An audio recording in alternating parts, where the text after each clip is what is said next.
Greetings and felicitations, my minions. I am your evil doctor. And as you can tell from that opening, I'm introducing a brand new segment, which I will produce whenever I reach a subscriber milestone. But first, I need to catch up. So I'm starting with my first milestone, which in this case is my first subscriber achieved on March 5th, 2020. And it seems entirely appropriate that my first subscriber is celebrated with me doing a reaction, recap, and review of Marvel Comics' very first comic book, the appropriately named Marvel Comics number 1, published August 31st, 1939. We start off with the cover, and what an amazing cover it is. It was done by Frank R. Paul, and it leans heavily into the pulp roots of Marvel's predecessor, Timely Comics. We see a flaming being melting through a steel vault door, and a man desperately trying to hold it at bay, with a gun in one hand firing, but having the bullets melt before it could harm it, and a grenade in the other hand. This is probably why the magazine sold so incredibly well. If I lived then, I would have bought it, and I'm not kidding. The first Marvel comic I ever got was this issue, The Human Torch number 7, and of course it featured a flaming guy. I'm not a firebug, I swear.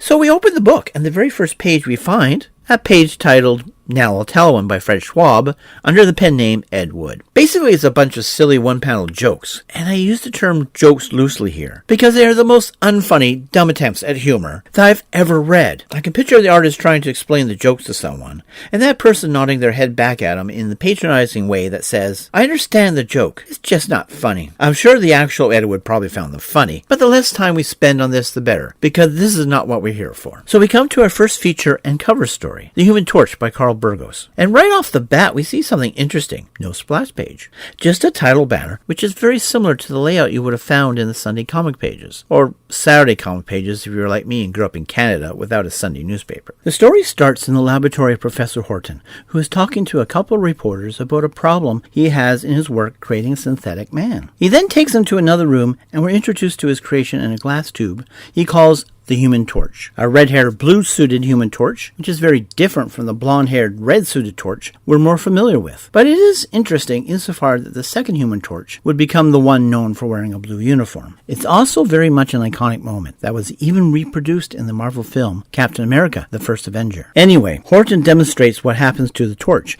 when just a little bit of oxygen is released into the tube. The torch bursts into flame, and the reporters freak out, instantly grasping the implications of all this. They demand that the torch be destroyed, but Horton refuses. The reporters publish the stories in an effort to pressure Horton into destroying him. We now come to a weird panel where for some reason Burgos places the narration box at the bottom of the panel, which would make sense if the narrator was detailing the events that took place after Horton's phone call, but instead it details the events that occurred before. It goes completely against one's natural inclination to read from left to right and top to bottom. So you get this weird narrative style where effect precedes cause. This is the first time Burgos does this, and it's far from the last. Anyway, a science guild comes to see Horton in an effort to try to help him with his problem. And they realize that at some future point, they might be able to control the torch's flame. So they decide that the best course of action, short of destroying him, is to entomb him in concrete so he doesn't pose any danger until such time they find a way to fix the torch. I've read condensed versions of the original Human Torch's origin, and it's kind of neat to see the expanded version with a bunch of the little details added to help flesh out this world. So time passes, and one night there's an explosion which rocks Professor Horton's house, rousing him from his sleep, and he quickly works out that some air must have made its way into the concrete and ignited the torch. We then see the Human Torch running free, setting everything on fire, including people, which is pretty dark, but pretty much on point with Golden Age comics. It is interesting to see his almost childlike innocence as he tries to understand the world around him. He becomes fascinated with the bell on a nearby fire truck and stands by while the firemen try to put him out. The torch is only tickled by this, which is in sharp contrast to the Silver Age Johnny Storm Human Torch, where a fire hose will put out his flames. Anyway, the torch accidentally severs the fire hose and then renews his escape, this time looking for anything that will quench his flames and end the damage he's causing. He finds a swimming pool and dives in. Unfortunately, the pool belongs to a mob boss by the name of Sardo. Sardo is able to trap the torch by enclosing the pool with a glass top and draining the pool of all the water and air. He realizes that he could use the torch for his protection racket schemes and immediately goes to a nearby company and threatens the president with the destruction of one of his warehouses. The company president balks at the shakedown and sends sends Sardo on his way. Sardo retrieves the torch, placing him in a glass tube, and takes him to one of the warehouses. He shatters the tube, and the warehouse goes up in flames. Here we get an interesting transformation in the torch. He is initially bewildered by what is happening, but then out of the blue he says, "He might be just a low-down racketeer," which is such an incredible leap for someone that had an almost childlike understanding of things just a few seconds earlier. So now with his new adult understanding suddenly showing up, he decides to go after Sardo and his men. But first he learns a new trick as he flies for the first time. The torch quickly chases Sardo into his home and easily burns through the front door. Sardo escapes into an underground bunker without the torch seeing him, but this doesn't stop the torch from completely burning Sardo's house down. Sardo's men run for safety, but the torch chases one of the men to a car and just outright kills him. And this is another hallmark of the Golden Age era, where heroes had no problem with killing opponents. And for those of us that grew up with Silver and Bronze Age comics, it comes as quite a shock. Heroes are not supposed to kill, otherwise how are they any different than the villains they are fighting? But back in the 30s, 40s, and 50s, it was looked upon as a sort of poetic justice. Anyway, the torch figures out where Sardo is hiding and melts through the steel door, just like on the cover, which wasn't always the case in Golden Age comics. And though Sardo doesn't have a gun, he does have gas grenades, which he throws at the torch with no effect. He then starts to throw whatever he can find. Meanwhile, Horton and the firemen show up, and Horton sees a tank of nitrogen gas, which the torch also sees. The torch goes after the canister and blows it up, causing a remarkable change to come over himself. For the first time, the torch's flames have gone out while in contact with air. The nitrogen gas has somehow given him control over his flame. The fire chief is nearby, sees the torch is no longer aflame, and for some reason he pulls out a gun that he happens to be carrying. Makes me wonder if this was a normal thing for fire chiefs to be carrying around, or perhaps this particular character decided to grab a gun and bring it along in case he has a shot at the torch, which he takes and hits him right between the eyes. Or at least he would have, had it not been for the fact that despite not being aflame, his body was still hot enough to melt the bullet before it could do any harm. Anyway, the torch once again turns its attention back to Sardo, who is able to deduce how the torch gained control of his flame. He tries to bargain with the torch, offering him more nitrogen gas. The torch is having none of that, and just grabs the nitrogen for himself. Realizing the torch won't be releasing him, makes one last desperate move, and tries to throw some sulfuric acid at the torch, only to have it blow up, killing himself in the process. The torch uses the nitrogen gas, and he now has complete control of his flame without the need for further exposure. And he also discovers he can create and throw fireballs. In the meantime, the police have arrived at the scene and start chasing the torch, who quickly finds himself surrounded. After a brief standoff, the torch flames off and allows himself to be taken into custody. Professor Horton shows up at the police station while the torch explains his side of the story. Horton convinces the police captain to release the torch into his custody, mostly because the captain figures he has no ability to hold the torch in jail anyway. Back at Horton's lab, the torch gives a demonstration of his abilities, and we get another example of Burgos's effect preceding cause panels, where in this case the torch shows how he can light a cigar in Horton's mouth by merely pointing, and then ask Horton to put an unlit cigar in his mouth. Anyway, Horton is seeing dollar signs with the torch, but the torch refuses to be used by anyone for financial gain, so he burns a hole in the roof and flies off, with the story ending there. I thought it was a pretty good origin story, and a decent Golden Age story despite some occasional weird plot elements, like the torch constantly going in and out of the room that Sardo was in, like he was some sort of restless toddler, though I suppose in the context of his creation, I guess he technically is. And of course, some of the unusual narration box formatting was more than a little jarring. But those two issues aside, I can see why the Human Torch quickly became a timely comic staple. The next story is The Angel by Paul Gustafson. Now, this is a Golden Age character that I knew nothing about. He has absolutely no relation to the Silver Age X-Men character of the same name, and outside of some references to him from comic book historians and creators from that time, he has no real standing among comic book fans, and never had a solo title like Captain America, the Human Torch, or the Submariner. Anyway, the first page of the story is a quick montage of various vicious crimes committed by a criminal gang that calls itself Six Big Men. A group of citizens band together and demand action from city officials, and one of them suggests he tries to contact the Angel, who apparently already has a bit of a negative reputation with law enforcement. As they are discussing this, a rock is thrown through the window with a note attached from the Angel. Apparently the Angel doesn't know how mail works. The note has the names of the 6 big men, plus a 7th name, the Big Boss. We quickly discover that one of the concerned citizens, Dr. Lang, is in fact the Big Boss, and it looks like he's trying to use the Angel to get rid of his partners. First of the criminals up is a guy named Ronson, who was just acquitted of manslaughter through a fixed jury. The Angel casts a shadow across the street, which freaks out the criminal and sends him fleeing to his car, unaware that the Angel has already hidden himself in the back seat. As Ronson drives away, the Angel rises up from the back seat and chokes Ronson to death, all the while avoiding crashing the car. He leaves the car in front of the police station with a bit of poetry attached to the dead body. The scene shifts to the next one on the list, Mike Malone, who isn't worried about the Angel. Just let this Angel show his map around here, and He's right behind me, isn't he? Apparently the angel was hiding behind the curtains, which is why one should never have floor-to-ceiling curtains in your office. So Malone tries to draw his gun, but the angel gets to him first and beats him, presumably to death. The other man in the room decides he wants no part of this and backs out an open window and falls to his death. Meanwhile, a woman comes into the room and drops off a note indicating that the man that fell out the window was the third man on the list, Dylan. Angel immediately gleans onto the fact that someone in the gang is manipulating him to do his dirty work. So Angel now turns to the fourth man, who is known by the nickname.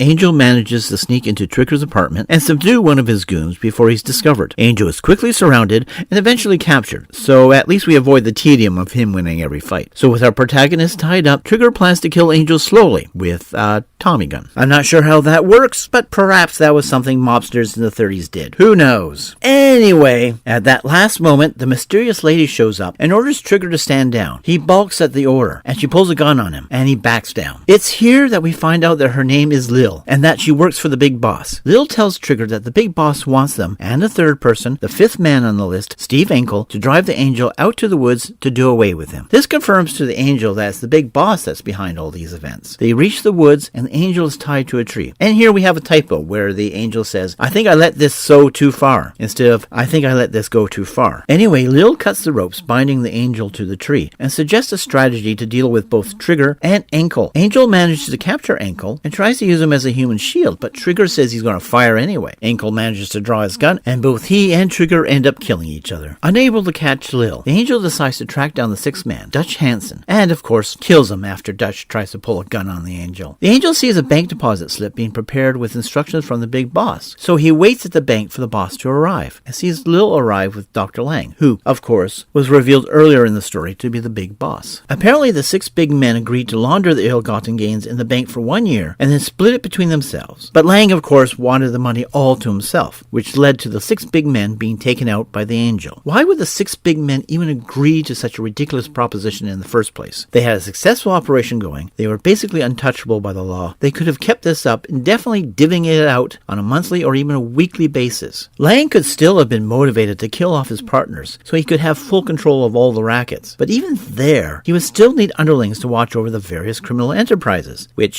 he already had. Anyway, the angel suddenly goes against his nature and leaves Lil and Lang alive for the authorities, and the story ends there. Paul Gustafson's artwork in this story is pretty good, despite working with a 12-panel grid throughout the story, and the design for the angel is pretty solid. But as a character, the angel is pretty one-dimensional, a pretty poor Batman knockoff. We never get to know the angel's motivation, or anything of his character, other than he's a vigilante that kills criminals. It's the only story in this issue, apart from a one-shot story, that didn't feature an origin, and we don't even know his real name. So let's move on to arguably the best story in this book, The Submariner by the legendary Bill Everett. We're given a brief introduction of the Submariner in the header bar, where we get a rundown of the Submariner's abilities, and we get the question of whence does he come, and what is his mission?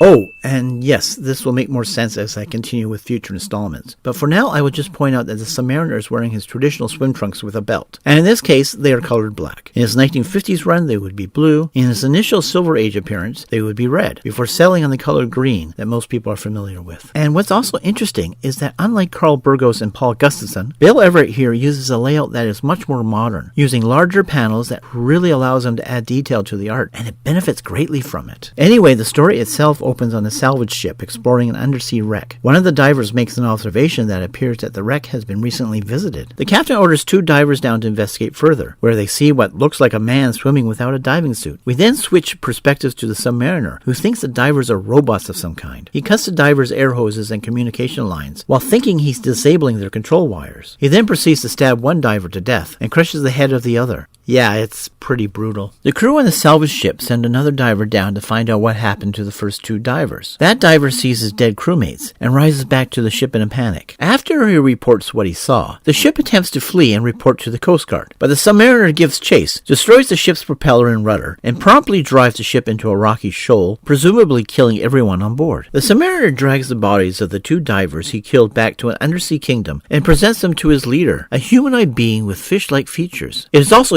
here we first learn the submariner's name, Namor. Namor is ordered to open the suits, and to his horror, he discovers they weren't robots he destroyed, but Earthmen. Namor's mother, on the other hand, is absolutely delighted by the discovery and congratulates her son. I just want to take a moment to appreciate a detail I just noticed for the first time rereading this for this video, is that Bill Everett gave his undersea characters hair that float and wave like you would expect from hair under the sea. I will go into more detail about Everett's art later, but it's such a small detail, but one that puts him head and shoulders above all his peers. Anyway, Namor questions his mother and mentions that his father was an Earthman. So his mother starts going into details about his origin with an event in 1920 and an encounter with an American ship, the Oracle, led by a man named Leonard Mackenzie, who would become Namor's father. They built a base above the area where the undersea kingdom dwelled. The Americans started using explosives as part of a scientific exploration of the area, but unbeknownst to them, they were destroying the undersea kingdom and killing many of its inhabitants. So Namor's mother, who is named Fen here for the first time,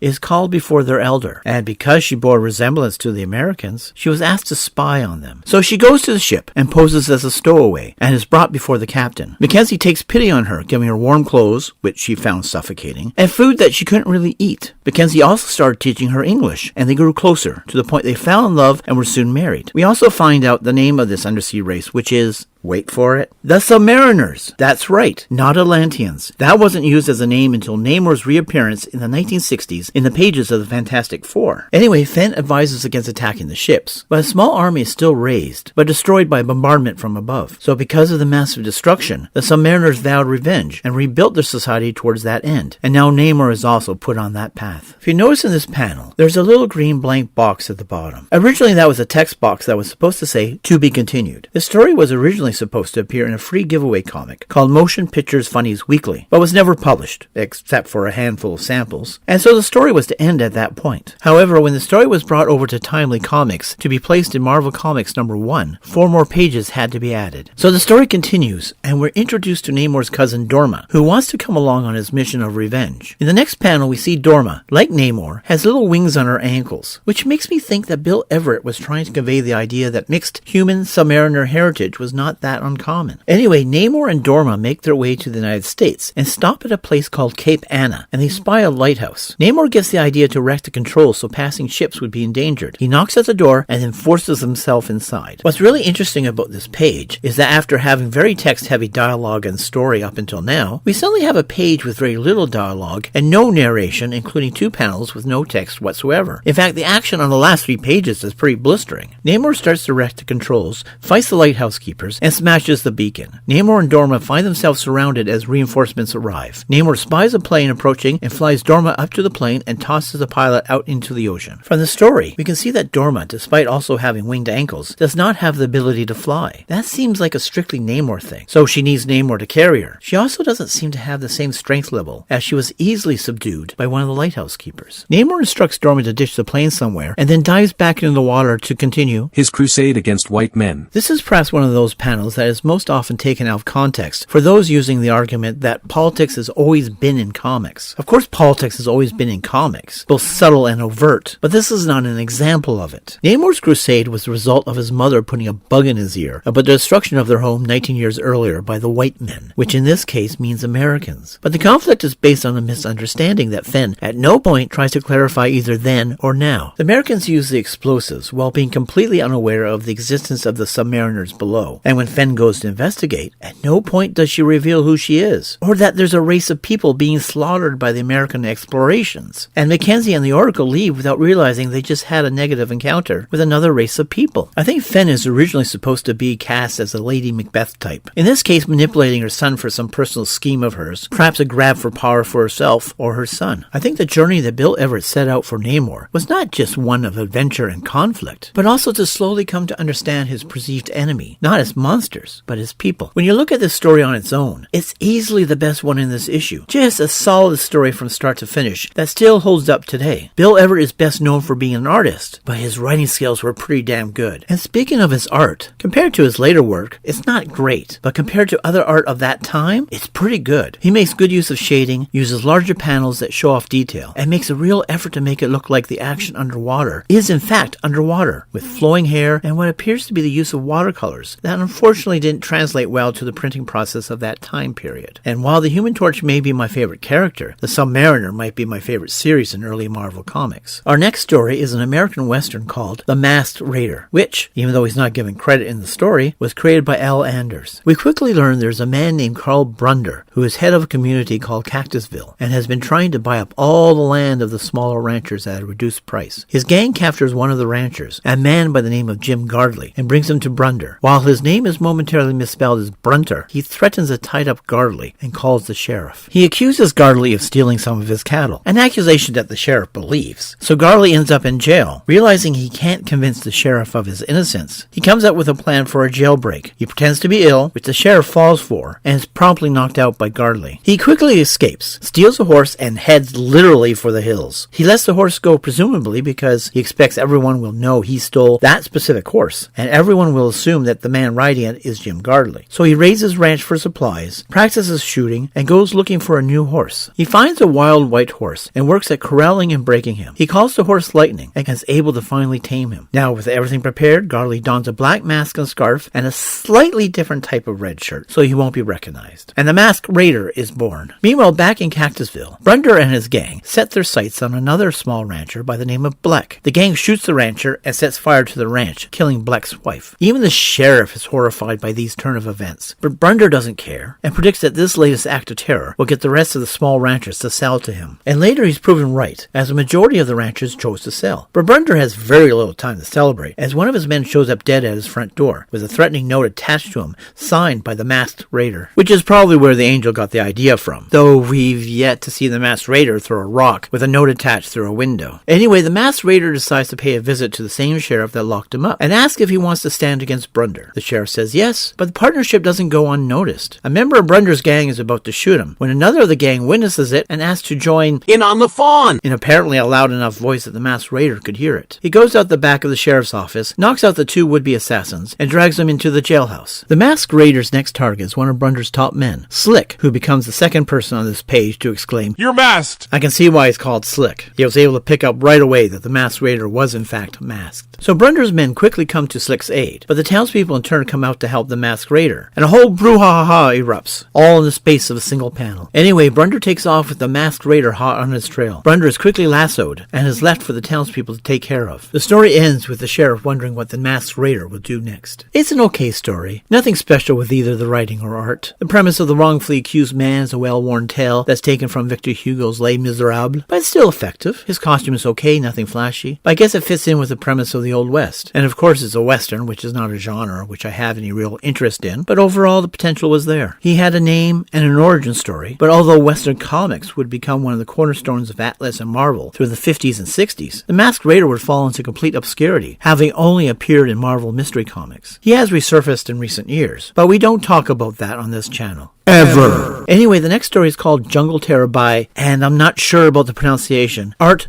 Pinajian, under the pseudonym of Tom Dixon. This is a one-and-done anthology story, which was pretty rare for early Golden Age comics. Most stories, even if they only lasted one issue, were intended to have recurring characters or an ongoing storyline. It would be another decade before it would become the norm, rather than the rare exception. The story opens in a Florida plantation of a Professor Roberts, where two of the house's residents, a Ken Masters and the professor's nephew, Tim Roberts, are talking about the professor's disappearance 3 months ago in search of a diamond with hypnotic powers. They find a mark on the globe which Master surmises is where the professor went, and decides that they should fly down in the morning and find him. Unbeknownst to them, they're overheard by a man that then reports the information to the owner of a neighboring plantation, a man by the name of John Crafton, who upon hearing the story decides to follow Ken and Tim to the Amazon. The next morning, Ken and Tim take off, with Crafton and his men in hot pursuit. A pursuit that doesn't go unnoticed by Tim. Ken doesn't care, but it's probably because he can't do anything about it. As they approach their destination, something goes horribly wrong. The plane's motor just up and disappears. What happened to it? Did someone steal it while they weren't looking? Did it fall out? Did they forget to check it was there before they left? So many questions. So anyway, all that's left to do is to do what planes always do in these type of stories and crash into the jungle. Both Ken and Tim manage to survive with just a few bumps and bruises, but don't get far before they run into one of the local natives, who, interestingly enough, speaks English. Meanwhile, Crafton and his flunkies actually managed to land their plane without crashing it. I guess they were lucky nobody stole their engine. Anyway, they immediately set out to find Ken and Tim, with the hope it will lead to Professor Roberts and the diamonds. However, they soon encounter the same native tribe, with a much more deadly outcome. One native tried to catch the Crafton goon called Slug. The other goon, Mike, shoots the native before that can happen. But then Mike is killed by a poison arrow. The remaining duo are surrounded by the rest of the natives, and seeing that they are outnumbered, Crafton and Slug peacefully surrender and are brought back to the village. Meanwhile, in the chief's hut, the chief has ordered Ken and Tim to be taken to the prisoner's hut to await execution. Once in the hut, they find the professor also being held prisoner. The professor explains that the natives were normally friendly, but once they found out his interest in their diamonds, they became a tad miffed. Anyway, the professor points out an opening in the floor which could aid their escape, which the professor could have used at any point in the 3 months he's being held prisoner and escape himself. He must have been a professor of liberal arts. Anyway, they find themselves in a dark cave, and eventually they come to an area full of light and see not one diamond, but all the diamonds. However, before they get to the diamonds, they are told to stop and put their hands up by none other than Crafton, who had managed to find his own way into the cave. Crafton explains that after they were captured, they were put into a hut but were able to escape into the jungle and found the cave entrance. How do the prisoners keep escaping? Well, the walls of the prisoner hut are made of grass. But they may be escaping through the trapdoor we built in the hut. What? Anyway, as Crafton and Slug start to fill their pockets with the diamonds, Slug is suddenly killed by a poison arrow, and as Crafton turns to flee, he is also struck down. Ken manages to get one of the dropped guns and uses it against the natives as the surviving trio make good their escape. They head into the jungle and find Crafton's plane with the natives in hot pursuit and manage to get it in the air before the natives can reach them. This seems very familiar. Start the engine! Get it up! Nope, it's not coming to me. Anyway, they grumble about not getting any diamonds, but the professor shows that he managed to snag one before they made their escape. I'm not going to say too much about the story, except the whole plot point about a hypnotic diamond never came into play and was quickly forgotten about. And the depiction of the natives were surprisingly pretty accurate, with the exception of their shields, which are of African origin and design. They were actually drawn like people, rather than having some grotesque or comical appearance to them. They had a normal skin tone, and their motivations were pretty straightforward and reasonable. They'll be friendly as long as nobody touches their stuff. This makes me wonder why comics took such a racist turn in their depictions of non-Europeans, but that might be a video for a future time. So our next story is a 2-page text story titled Burning Rubber, a short story about the auto racetrack by Raymond Gill. Most comics from the 1930s to the early 1960s had 2-page text stories, partly as a holdover from the pulp magazine era, but mostly because of some arcane United States postal regulations, which I won't get into right now. Anyway, I read it, so now you have to listen to me talking about it. The story opens at a racetrack, with the crowd laughing at one particular car called a Bluebird. We then have a conversation between the car's driver, Bill Williamson, and its mechanic, Fred Turner. What we glean from it is that the Bluebird is pretty much cobbled together from spare parts, so it doesn't have the same shiny appearance of the other competitors, hence the laughter from the crowd. However, Fred is pretty confident that the supercharger he built will be able to outperform all the professional cars in the race. They get the signal. Bill gets his car to the start line and the race starts. Bill jumps out to an early lead, much to the surprise of the crowd. We are introduced to Anne, Bill's girl, so presumably his girlfriend. Fred joins Anne in the stands, and they discuss Bill and the race today. Fred lets Anne in on a modification that was made to the car. A new type of gas feeder that, if it works, will help Bill win the race. But because they had to do it on the cheap, Fred used a temporary mounting that, if it failed, will cause the whole car to explode. Fred wants to sabotage Bill's efforts by having Anne deliver the gas feeder plans to an auto magnate, C.G. Clark. If Anne can sell the idea to the auto manufacturer, Bill can be flagged out of the race, and his life will be saved.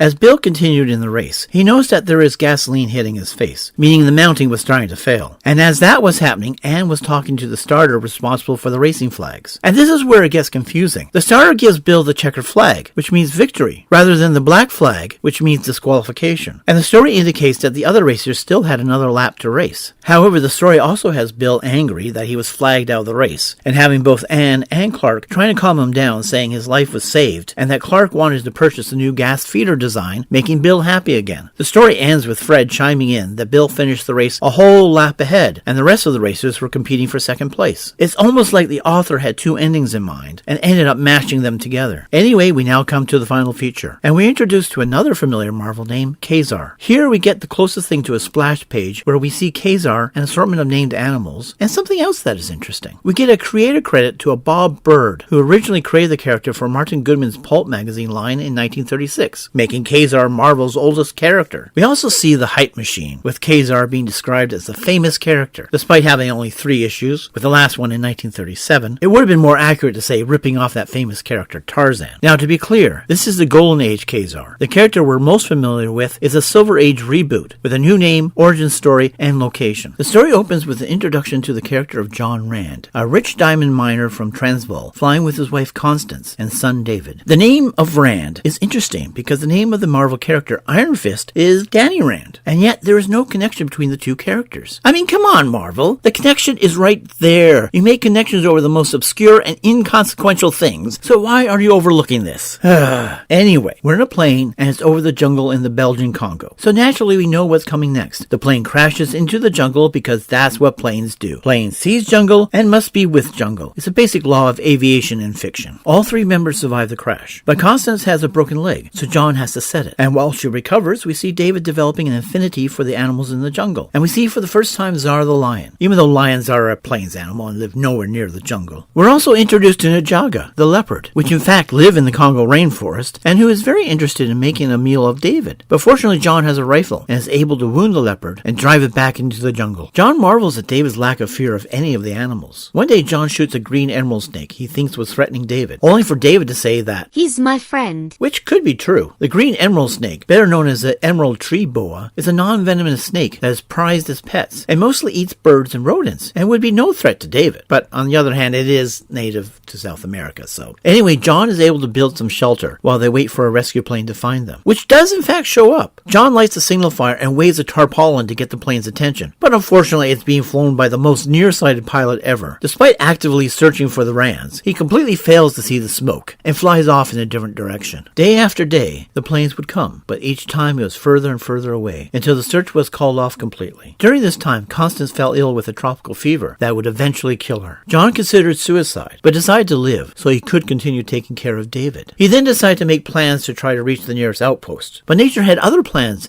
as a tropical storm lashed their encampment, giving John a head injury that took away his desire to leave, much to the delight of David, who loves it there. So time passes, and they slowly adapt to the environment and build a life for themselves. David grew, learning to swim and hunt, but only for the necessity of food. He learned to communicate with the jungle animals, and one day the lion Zar became trapped in quicksand, and David was able to save him. While Zar rested with his mate Shaw, a bond was formed. A week later, while John and David were exploring, they smelled smoke. So they took to the trees, swinging on vines in their most obvious Tarzan impression, and soon they find an encampment with a native tending to a fire, and several more working in a nearby stream, overseen by a fat white man by the name of Paul de Craft. Apparently they were panning for emeralds, but John wasn't having any of that, and ordered de Craft to leave. As John turned his back to de Craft pulls out a gun and tries to shoot John, narrowly missing, while at the same time David puts an arrow into de Craft's arm. After the confrontation, we get an interesting aside from John, as he tells David that the jungle is sacred to his mother. Now, we know that's not true. Constance wanted to be rescued, and ultimately the jungle is what killed her. Somehow, John has built a narrative in his head, where the jungle was where she wanted to stay, and perhaps in his mind she is somehow still alive, since he talks about her in the present tense. Anyway, de Craft has his native porters seek out Rand's encampment, who report back that there is only the 2 of them, and that they have no guns. The next morning, David decides to do a little spying on de Craft's encampment, and finds it empty. While rifling through the camp's equipment, he hears a gunshot, and races back to his hut to find it ablaze. He then sees his father on the ground, mortally wounded. David is then confronted by de Craft and his porters, with David vowing to kill Fatface. De Craft is unimpressed, and is about to kill David when Zar intervenes, killing 2 of the porters and driving off de Craft. David attempts to tend to his father, but he dies in his arms. So now, having the dead parents trope, David becomes a warrior for justice, dons a cape and cowl, and names himself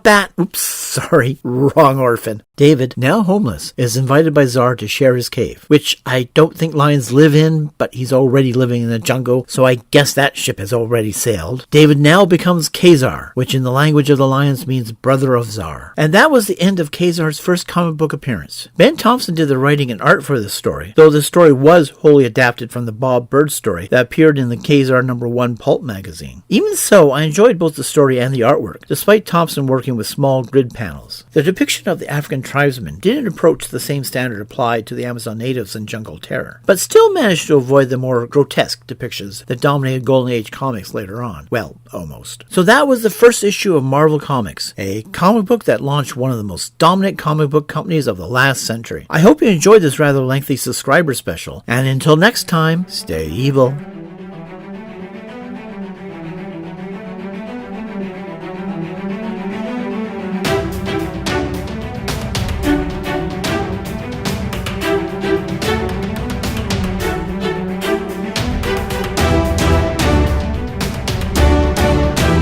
I'm evil. Stop it. Stop it. I don't like it.